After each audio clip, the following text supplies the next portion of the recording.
Cooking recipes and welcome to my kitchen. आज मैं आपके साथ शेयर करूंगी झटपट क्विक चटपटी खट्टी मीठी आलू चना चाट। बहुत जल्दी बन जाती है और बहुत मज़ेदार बनती है।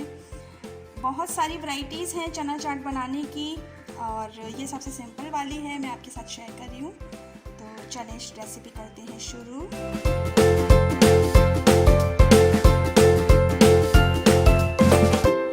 फ्रेंड्स चलते हैं इंग्रेडिएंट्स की तरफ। खट्टी मीठी चटपटी चना और आलू चाट बनाने के लिए जो चीज़ें हमें चाहिए उसमें बॉइल्ड चिकपीस हैं, चने जो पहले ऑलरेडी मैंने बॉईल करके और फ्रीज़ कर दिए थे। रमज़ान में टाइम क्योंकि इफ्तार के लिए कम होता है तो आप पहले से ही बहुत सारे चने ज़्यादा क्वांटिटी में बॉईल कर लें और फिर उसको फ्रीज़ कर दें। और इसके अलावा आलू बॉईल कर लिए थे छिलके समेत और अब इसको क्यूब कट कर लूँगी। टमाटर है चॉप्ड, प्याज है चॉप्ड, थोड़ी सी गाजर पड़ी हुई थी तो वो भी चॉप कर ली। आपकी मर्ज़ी है, आप और वेजिटेबल्स ऐड कर सकते हैं। फॉर एग्ज़ाम्पल कैबेज यानी बंद गोभी आप बारीक बारीक काट कर इसमें ऐड कर सकते हैं और सेब के बारीक बारीक पीसेस डाल सकते हैं। इसके अलावा यहाँ इमली का पल्प है जिसको भिगो दिया था मैंने और जब ये सॉफ्ट हो गई तो फिर निकाल लिया इस पल्प को और बीज फेंक दिए। और इसमें जाएगी 2 टेबलस्पून चीनी। अगर गुड़ है तो चूरा करके वो ऐड कर दें या सिंपल ये वाइट शुगर भी आप ऐड कर सकते हैं। तो ये 2 टेबलस्पून इसमें मैंने डाल दिए।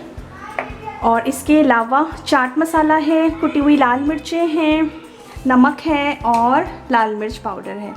इस इमली के पल्प में चीनी को अच्छी तरह से मिक्स कर लें। एक वेरिएशन वो भी है जब आप इमली का ये जो पल्प है इसको पकाते हैं गुड़ और भुना हुआ ज़ीरा, लाल मिर्च वगैरह उसके साथ। अगर आपको देखनी है इमली और गुड़ की चटनी कैसे बनाते हैं तो मेरे चैनल पर मौजूद है, मैं आपको डिस्क्रिप्शन में उसका लिंक दे दूँगी। आप देखें, बहुत मज़े की चटनी बनती है, पहले से बना कर रखें। हम क्या करेंगे, अब सबसे पहले आलू के क्यूब्स कट कर लेंगे। चलिए अब बारी है असेंबलिंग की।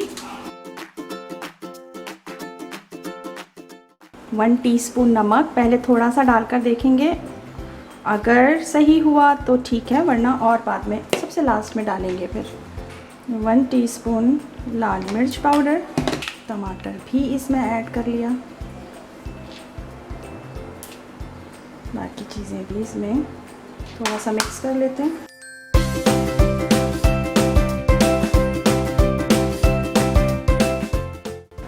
आई थिंक ये बाउल छोटा पड़ जाएगा तो मैं ये बड़े बाउल में इसको शिफ्ट कर रही हूँ। ये कुटी हुई लाल मिर्च, जितनी स्पाइसी आप चाट खाना चाहें उतना कर लें, लेकिन बहुत ज़्यादा कुटी हुई लाल मिर्च नहीं डालनी क्योंकि वो मुंह में आती है। इसके अलावा डालेंगे चाट मसाला और कुछ हम डालेंगे फिर सर्विंग के बाद। और अब हम थोड़ा सा इसमें डालेंगे,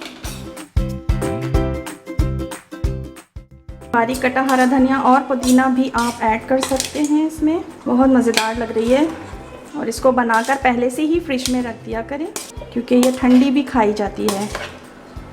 अब इसका बाकी का पल्प हम डाल देंगे इसमें।